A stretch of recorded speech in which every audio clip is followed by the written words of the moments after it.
चिन्हांचे नियम होते ते.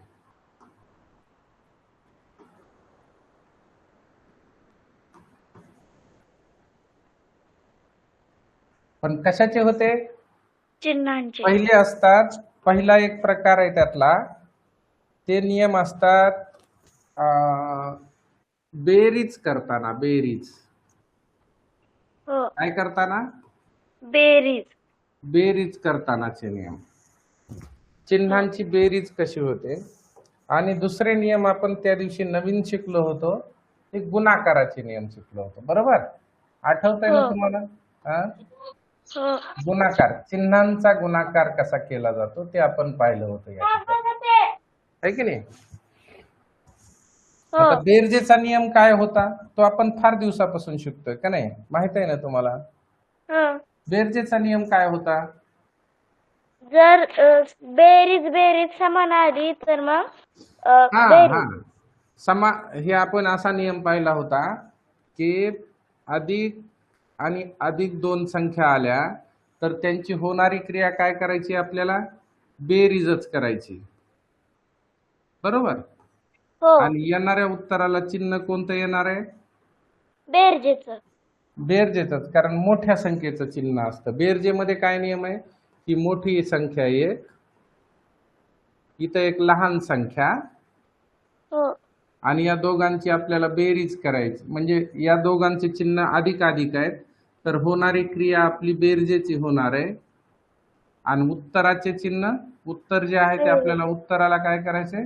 मोठ्या बेरजेचं संख्येचं चिन्ह. चिन्ह, मोठ्या संख्येचं चिन्ह येणार आहे. हो. आणि मग त्याच्यामध्ये आपण तयार केलं होतं की त्याला सांगितलं होतं आपण की प्लस प्लस बेरीज करा आणि येणाऱ्या उत्तराला मोठ्या संख्येचं जे चिन्ह आहे हे इथलंच चिन्ह जाणार तिथं, बरोबर आहे? ही इथं हो. समजलं की नाही? हो. हो काय? असे नियम होते याचे. आणि मग आता आपण हा एक नियम, एक नंबरचा. 2 नंबरचा नियम असा होता, सांगा. की एक वजा आहे, पण बेरीज मोठी संख्या आहे वजा आहे, लहान संख्या आहे वजा आहे, दोन्हीकडे समान चिन्ह आहे. होणारी क्रिया कोणती रे याच्यामध्ये बी? बेरीज. बेरीजच होत असते. हा नियम आहे सगळ्यात महत्वाचा नियम. आणि मग दोन्ही क्रियांची बेरीज होणार आणि येणाऱ्या उत्तराला चिन्ह कोणतं द्यावं लागेल? वजा. वजाचं चिन्ह द्यावं लागेल. आता 3 नंबरचा जो हे नियम आहे, 3 आणि 4 हा काय? भिन्न चिन्हांचा नियम आहे. आता हे जसं समान चिन्हांचा झाला का नाही, आता भिन्न चिन्ह आहेत. भिन्न म्हणजे वेगळे वेगळे. आता वेगळे म्हणजे काय असतील हे बघा. वेगळे म्हणजे हे एक अधिक येत आहे आणि दुसरं वजा येत आहे, किंवा पहिलं वजा येत आहे मोठी संख्या आणि दुसरी अधिकची संख्या येते. आता अशा दोन वेळेला होणारी क्रिया कोणती असते? दोन्ही वेळेला वेगळे चिन्ह असले की त्यांची होत असते वजाबाकी, वजाबाकी. आहे की नाही? हो. वेगळ्या चिन्हांची होते वजाबाकी. आणि इथंही वेगळेच चिन्ह आहेत म्हणून या खालच्या दोन्ही पद्धतीने वजाबाकी. वजाबाकीच होणार, बरोबर आहे की नाही? हो. इथपर्यंत समजलं का तुम्हाला सगळ्यांना? हो. आपण हे पाहिलेलं आहे. पण येणाऱ्या उत्तराचं चिन्ह कोणतं? तर इथं मोठी संख्या अधिक आहे म्हणून इथलं येणारं चिन्ह अधिकच आहे, ते नाही दिलं तरी चालतं. इथं वजाचं चिन्ह आहे म्हणून इथं वजाच वजा. होणार आहे, बरोबर आहे की नाही? हो. ते होते कशाचे नियम आहेत? हे नियम बेरजेचे. बेरजेचे. बेरजेचे नियम होते, बरोबर? हो. की बेरीज करत असताना जर असे चिन्ह आले तर मग त्यांची होणारी क्रिया अशा पद्धतीनं होते, है की नाही?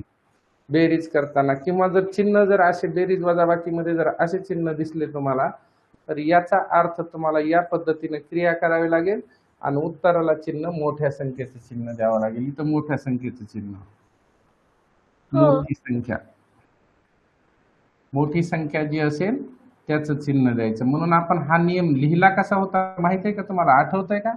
हा नियम आपण असा लिहिलता की याला एकाच पद्धतीने लिहून दाखवलं होतं की समान चिन्ह असताना बेरीज होते. समान चिन्ह, समान चिन्हांची काय होते? बेरीज. बेरीज होते. आणि येणाऱ्या उत्तराला चिन्ह कोणतं असतं मग?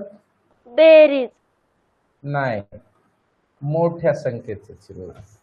समान चिन्ह असताना बेरीज आणि वेगळे चिन्ह असताना इथं आपण लिहिलं वेगळे चिन्ह. वेगळे चिन्ह जर वजाबाकी. असले तर होते वजाबाकी. करेक्ट. आणि मग त्याचं चिन्ह कोणतं येतं? मोठ्या संख्येचं. चिन्ह असतं. वेगळे चिन्हाची होते वजाबाकी. वजाबाकीची क्रिया आहे. वजाबाकीची काय होते? क्रिया वजाबाकीची होते. आणि येणाऱ्या उत्तराला मोठ्या संख्येचे चिन्ह. म्हणून मी खाली नियम लिहितो. उत्तराला असा लिहिला होता आपण, असा नियम पाठ करतोय हो. हा. उत्तराला उत्तराला मोठ्या संख्येचे चिन्ह. मोठ्या संख्येचे चिन्ह द्यावे.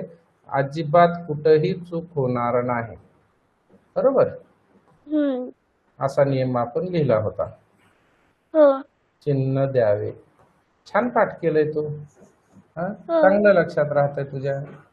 अशा हो सर. पद्धतीचा हा नियम आपण याचा शब्दामध्ये लिहिला होता. हे आणि हे सारखंच आहे. हो. बरोबर. दोन्ही समानच आहे, पण याचा नियम असा लिहून दिला होता. हो. कुठेही असा स्पष्टपणे लिहिलेला नाही, परंतु या नियमाने गेल्यानंतर कधीच चूक होत नाही. हो. कधीच आपण चुकत नाही.